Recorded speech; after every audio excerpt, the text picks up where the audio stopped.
Elsewhere, Kenya slumped into recession for the first time in more than 20 years in the period between July and September 2020, as the country's economy contracted for the second successive quarter under the weight of the coronavirus pandemic.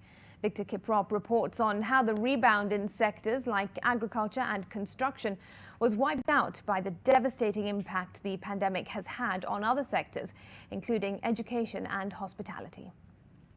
When Kenya began easing COVID-19 restrictions in July last year, the journey towards economic recovery had officially begun. But the ray of sunshine that the government had hoped for was nowhere to be seen, as the country's economy continued taking a beating from the coronavirus pandemic.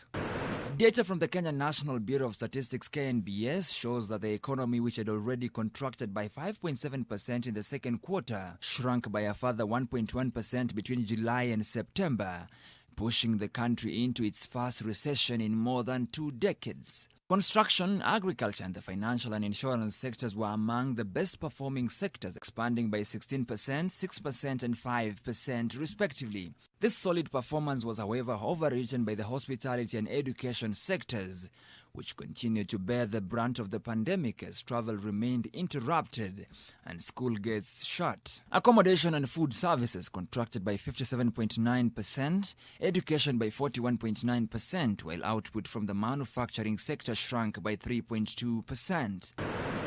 Before the decline in the second quarter, the economy last contracted in the first quarter of 2008, when post-election violence led to a 1.6% drop in output. Since the beginning of the year, COVID-19 positivity rates in Kenya have stayed consistently low, igniting fresh hopes of flattening the curve and possibly containing the virus, without putting in place stringent measures. The National Treasury projects that economic growth could rebound to 6.4% in 2020.